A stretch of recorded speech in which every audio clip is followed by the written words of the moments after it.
سخت آشفته و غمگین بودم. به خودم می گفتم بچه ها تنبل و بد اخلاقند، دست کم می گیرند درس و مشق خود را. باید امروز یکی را بزنم، اخم کنم و نخندم اصلا، تا بترسند از من و حسابی ببرند. خطکشی آوردم، در هوا چرخاندم، چشمها در پی چوب هر طرف می غلتید.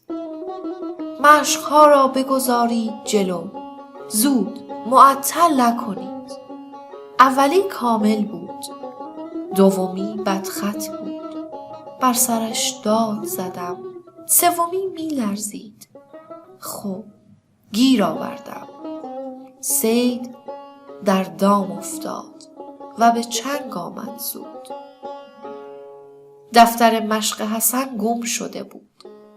این طرف آن طرف نیمکتش را می گشت. تو کجایی بچه؟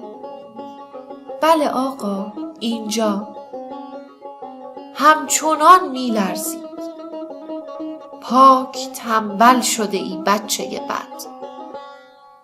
به خدا دفتر من گم شده آقا، همه شاهد هستند. ما نوشتیم آقا. باز کن دستت را. خطکشم بالا رفت. خواستم بر کف دستش بزنم. او تقلا می کرد.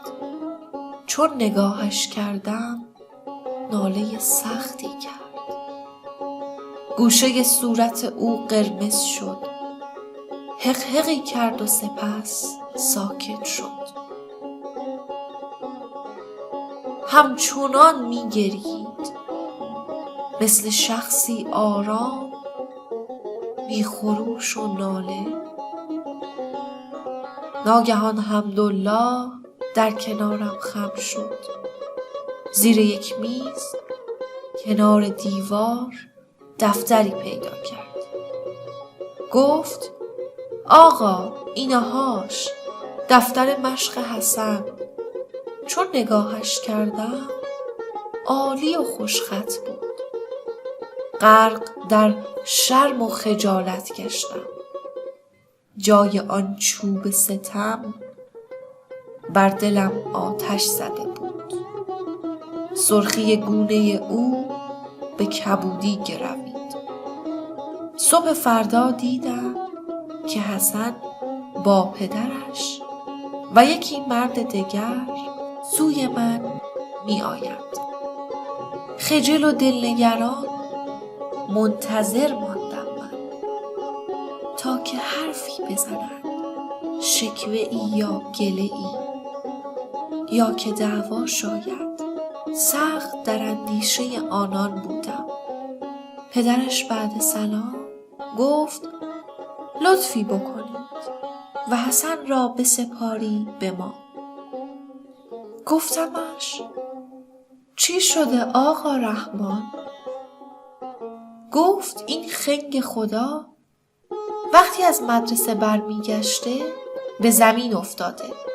بچه سر به هوا یا که دعوا کرده، قصه ای ساخته است. زیر ابرو و کنار چشمش متورم شده است. درد سختی دارد. میبریمش دکتر. با اجازه آقا. چشمم افتاد به چشم کودک. غرق اندوه و تأثر گشتم. من شرمنده معلم بودم، لیک آن کودک خرد و کوچک این چنین درس بزرگی میداد، بی کتاب و دفتر. من چه کودک بودم، او چه اندازه بزرگ. به پدر نیز نگفت آنچه من از سر خشم به سرش آوردم. عیب کار از خود من بود و نمیدانستم. من از آن روز معلم شدم.